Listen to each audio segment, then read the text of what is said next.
KW Continente presenta los análisis y comentarios del ingeniero José Isabel Blandón y Fernando Correa. Muy buenos días, Panamá. Hoy es viernes 9 de julio.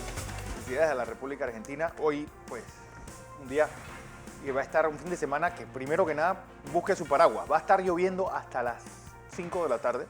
Es el pronóstico en casi todo el país, así que andar con mucho cuidado. Ya aquí está pintiendo en la ciudad capital. Se necesitan 3 dosis de Pfizer. Ese es el gran debate médico que hay ahora con la aparición de estas distintas variantes. Bueno, hoy, pues, Yanivel Abrego sigue con reuniones políticas. Hoy será con el presidente del partido Alianza, José Muñoz Molina. Así que, pues, la política andando a pasos agigantados. Bueno, en un momento en el cual, ¿qué fue lo que pasó en Haití? Ahora son 26 colombianos y 2 norteamericanos, la especie de comando que hizo este asalto. ¿Por qué? Se especulan varias hipótesis. Un día, bueno, a los fanáticos del fútbol, pues este fin de semana es de desayuno, almuerzo y cena. Hoy, Perú y Colombia a definir el tercer y cuarto lugar de la Copa América. Mañana, la final de la Copa América. Y el domingo, Italia e Inglaterra. Pues el renacimiento del fútbol con, pues, el fútbol más caro que se está dando en el mundo. Así que, pues, vamos a tener estos partidos. Bueno, aquí vamos a tener juegos de la Liga Mexicana, como que ya empieza su torneo de clausura. América Latina crecerá al 5%, dice la CEPAL. Panamá al 12%. ¿Cómo llegar a eso? 7, 6, 5 y 8. Y no puedo empezar sin antes enviarle, pues, nuestro más sentido pésame a los deudos de don Eduardo Morgan, pues un gran jurista, a su hija Dianita, que fue amiga mía por muchos años, es amiga mía desde hace muchos años, y al resto de su familia, principalmente también a don Samuel Lewis Galindo, su cuñado querido, pues nuestro más sentido pésame. Don José. Buenos días, Fernando. Buenos días a toda nuestra audiencia que nos sigue en KW Continente Radio y en Next TV. Comienzo por donde usted terminó. Mi solidaridad, mis condolencias a la familia Morgan, por la desaparición física de Eduardo, un amigo, un hombre que uno podía hablar de todo. De todo, sí. Fue ministro de gobierno al inicio del gobierno de Omar Torrijos, muy amigo de Omar Torrijos, para que ustedes sepan. Y muy amigo de mucha gente. Él fue embajador nuestro en Washington y a mí me tocó trabajar con él, porque en esa época que él era embajador, yo ejercía las funciones de secretario de Asuntos Políticos de la Cancillería junto a Gabriel Lewis Galindo, que también tenía una gran estimación por él y por su hermano. Mis respetos. Y a don Samuel, mis condolencias a toda la familia Morgan. A toda la familia Morgan. Mis condolencias. Es un gran panameño, nacionalista, abogado, valiente, como todos los seres humanos, con las cosas buenas y las cosas malas. El que diga que es bueno en absoluto es porque no ha hecho nada. Pero se olvida solo mueren los que uno olvida. Y estoy seguro que a él no se le va a olvidar. No se le va a olvidar. Algunas cosas importantes que está pasando en el mundo. Quiero comenzar hoy, Fernando, a pesar de que damos en el segmento internacional, enviándole un saludo y mis respetos a la Asamblea Nacional, porque en el día de ayer, y en particular a su presidente, Cristiano Adames, quien lideró la discusión del proyecto 178, que prohíbe la venta y uso de cigarrillos electrónicos, la comercialización y la propaganda de los cigarrillos electrónicos, los vapores, el tabaco calentado y el vapeo en la República de Panamá, que ya está prohibido por decreto y ahora va a categoría de ley. Esta es una ley que ya se había presentado, el presidente objetó algunas cosas y ahora la nueva ley corrige lo que el presidente había pedido. Esperamos que el presidente la sancione, pero quiero destacar, Fernando, que pocas veces usted ha visto la Asamblea comenzar un periodo e inmediatamente tener leyes. No, y tener comisiones ya. ¿Y qué clase de ley? Este es el triunfo de la ciencia contra la anticiencia. Felicito a él, a Caira, a Panovich, que son la Junta Directiva, y particularmente también para el resto. Creo que el diputado Juan Diego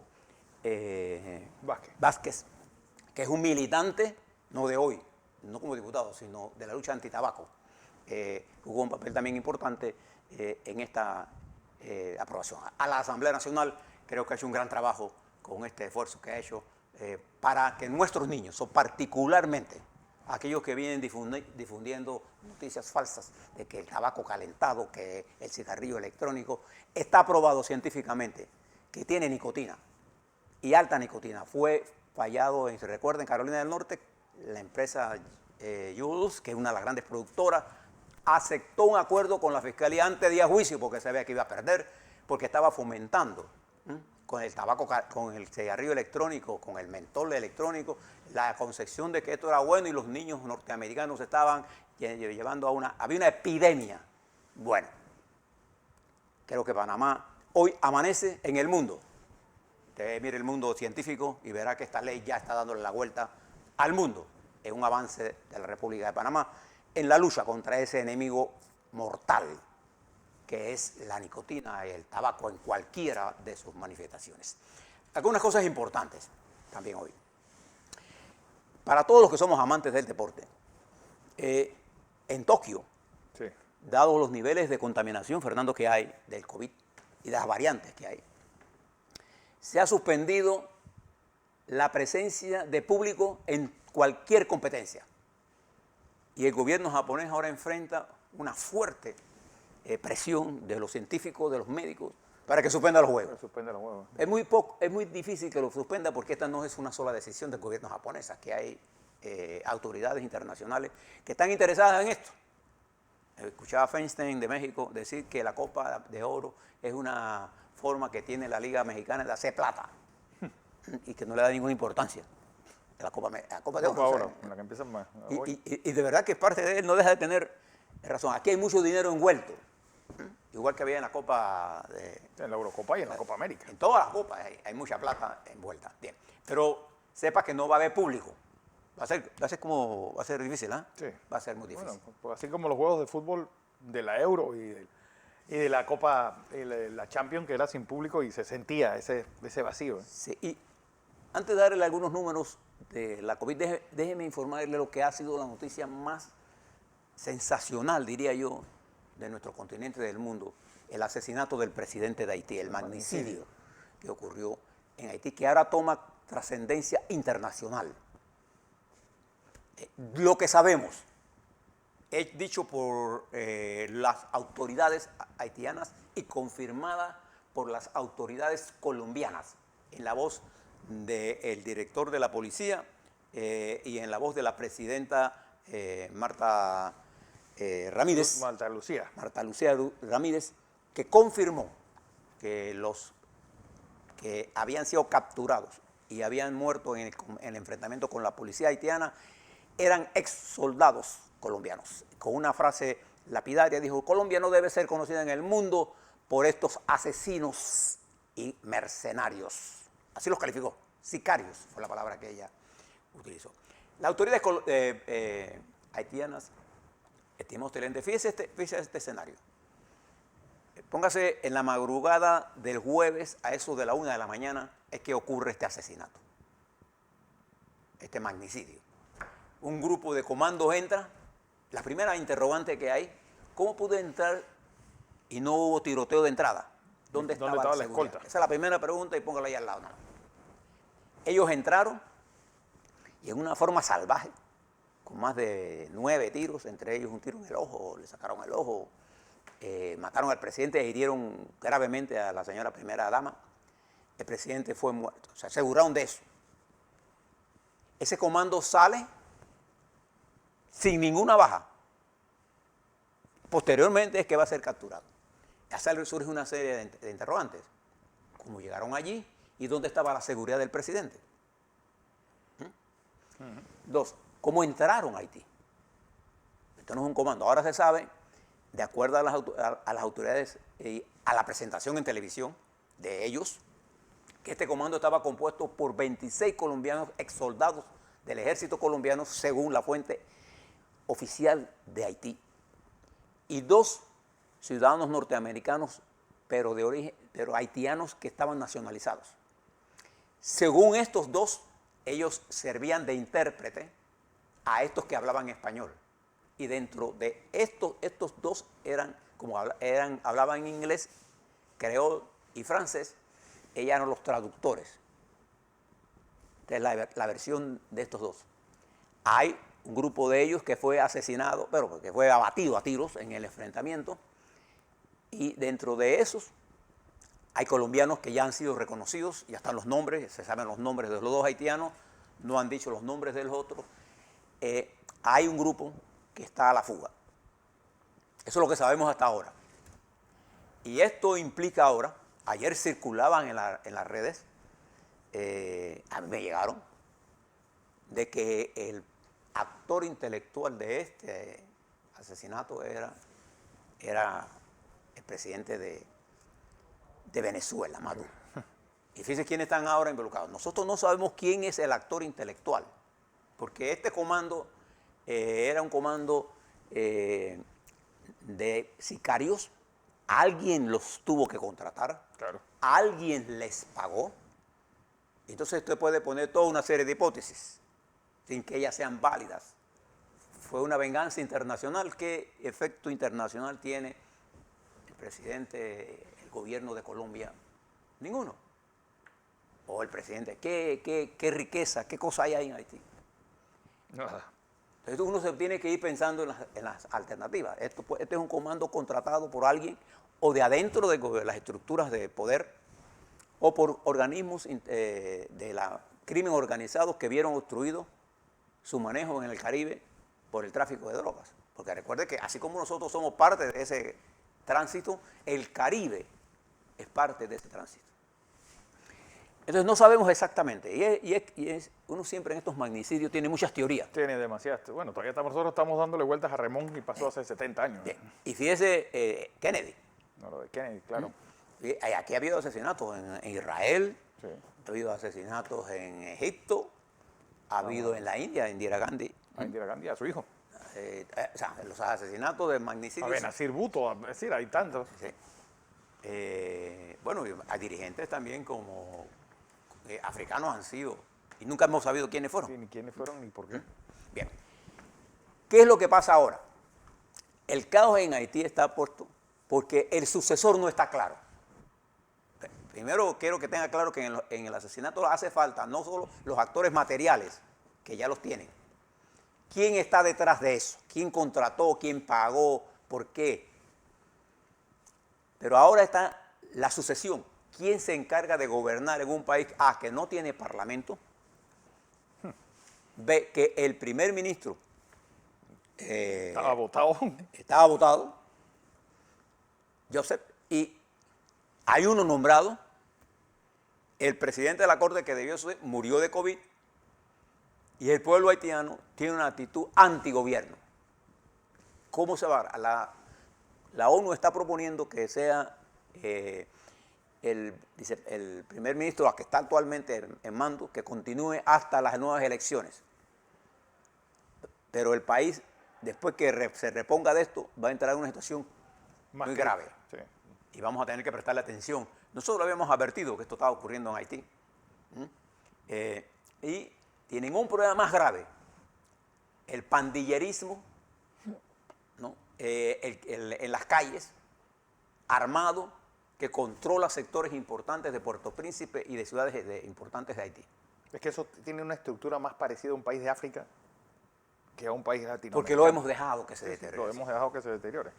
Entonces, la OEA tiene muy pocas opciones allí, porque el representante de la OEA, el secretario general, se coligió con el presidente asesinado. Y hay una serie de cosas pero nosotros tenemos que resolver ese problema. ¿Por qué nos interesa Haití? No solamente por resolver el problema de un país amigo y de nuestra región caribeña, de un país con una historia trágica, rica. pero rica en dirigentes y trágica después de la independencia, sino por el flujo migratorio ilegal. Les contaba ayer que más de 2 millones de haitianos han salido. Hay 11.5 millones de haitianos, 2 millones han emigrado. La pobreza extrema, los asesinatos, las violaciones, los crímenes horrendos que se hacen, la explotación que hay en ese país.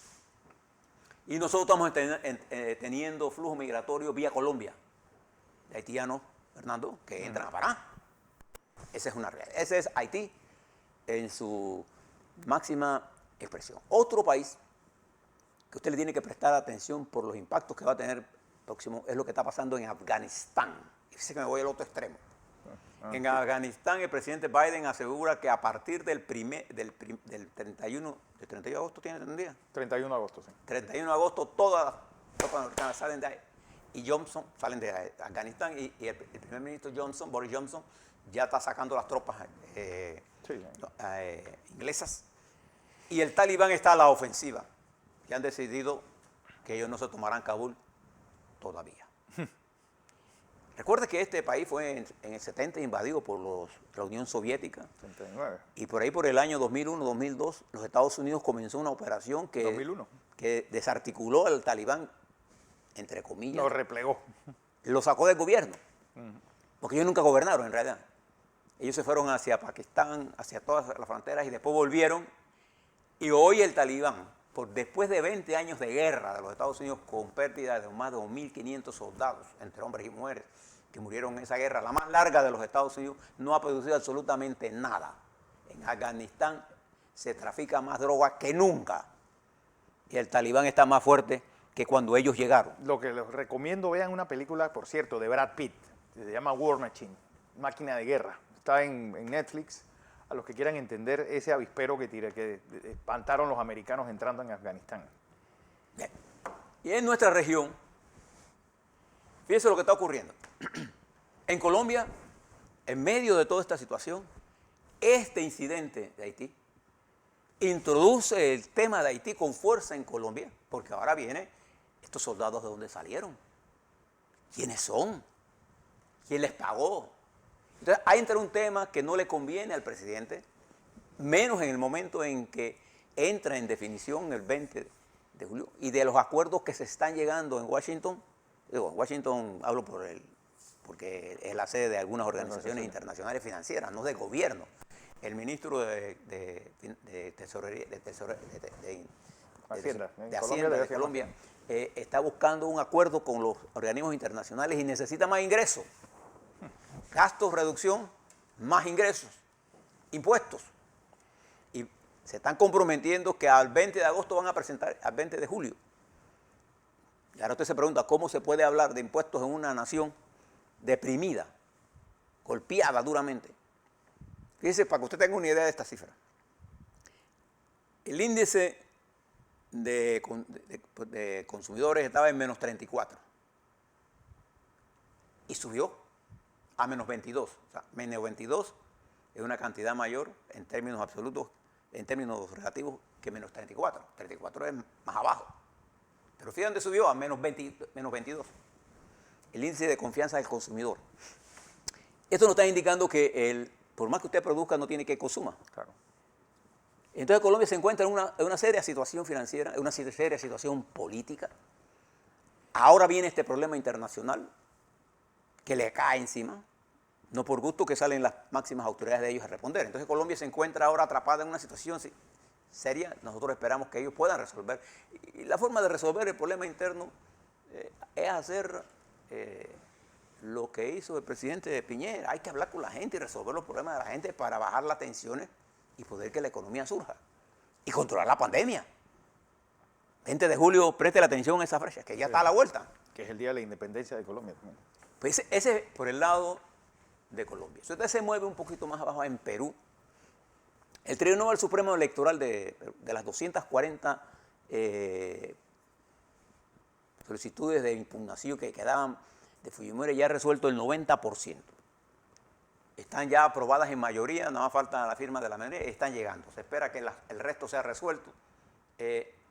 Y todo parece indicar que por la vía del Tribunal Supremo Electoral no habrá cambio en la decisión de quién ganó las elecciones. Y de hecho, ya en Perú se da por descartado, por las fuerzas democráticas peruanas. Hay gente que piensa que hay que abortar esto y llamar a nuevas elecciones. Ese escenario es muy poco probable. Esa palabra que uso. Puede ser que algún loco intente algo, puede ser. Pero es muy poco probable por el efecto devastador que tendría. De hecho,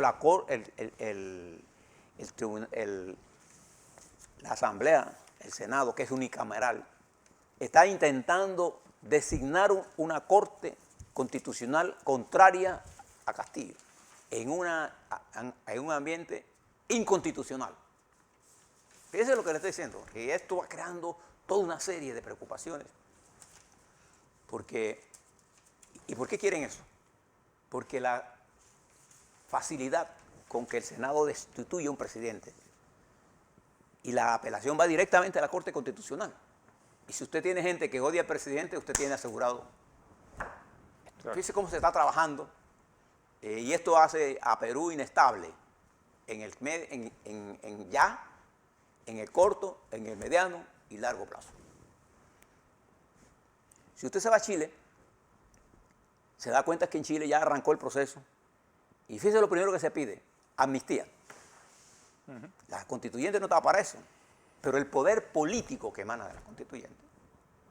El gobierno se niega y ahora hay una moción para que el Senado mire esto, preste la atención al desarrollo de Chile y preste la atención a lo que está pasando en Bolivia, porque veo al presidente Arce mucho más preocupado en la persecución de sus adversarios que en mantener la estabilidad, como él lo hizo cuando era ministro con Evo Morales y logró un crecimiento económico sostenido, cosa que no ha pasado en ninguno de los otros países. Si usted se mueve a Venezuela, hoy una misión de la Unión Europea va llegando o está ya en Venezuela para mirar las opciones que hay para la propuesta de la Unión Europea y de los Estados Unidos de buscar un proceso electoral transparente, hablando probablemente de un nuevo escenario. Vamos a ver, nosotros le estaremos informando el resultado de esta reunión en la búsqueda de un acuerdo político con la oposición venezolana para que las próximas elecciones tengan un nivel de legitimidad y le permita a la oposición ir a ese proceso con garantías de que no va a ser escamoteada o manipulado el proceso electoral. De igual modo está ocurriendo en Nicaragua. En Nicaragua el señor Ortega está llevando al país a un callejón sin salida, ¿no? Ya la Unión Europea ha condenado lo que está ocurriendo en Nicaragua y hay preocupación en el mundo que se aumenta por el magnicidio de Haití.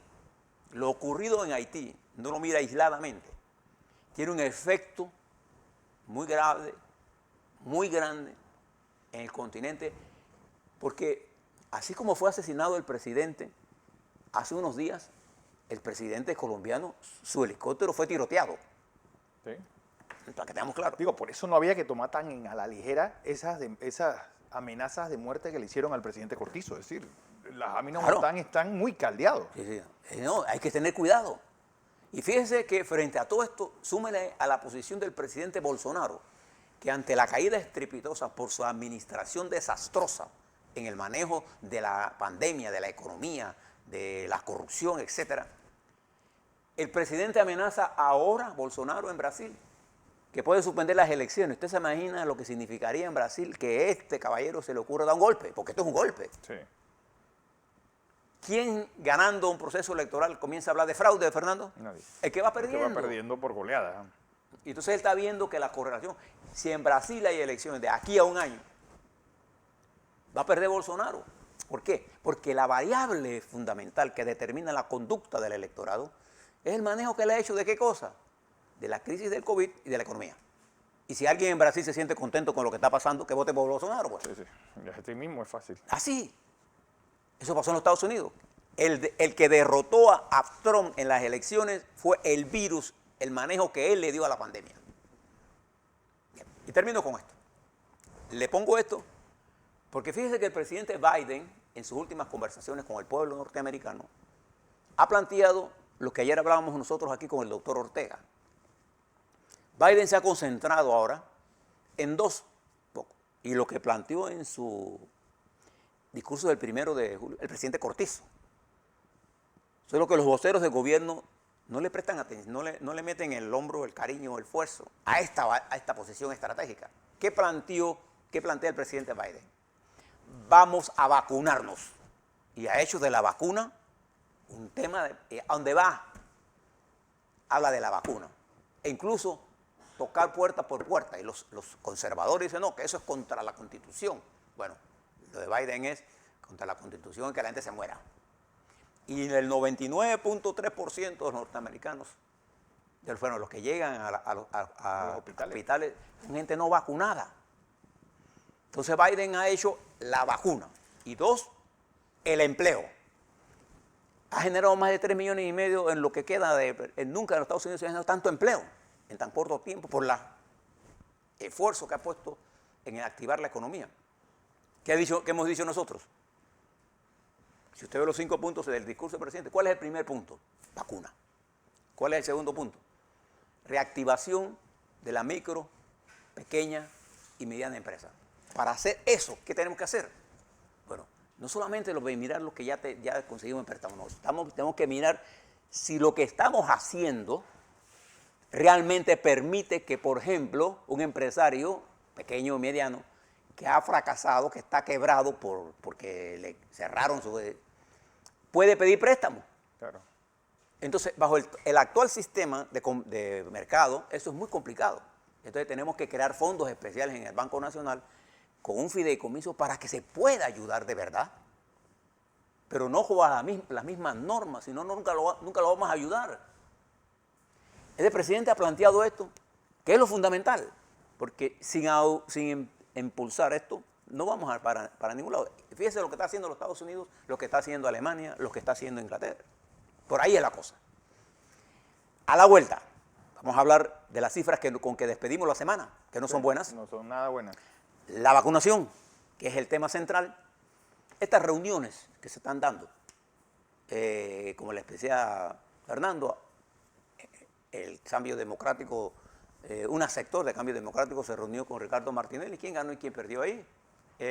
Otra reunión se dio ayer entre Yanivel Ábrego y Aníbal Galindo, ahí en la Casa del Marisco.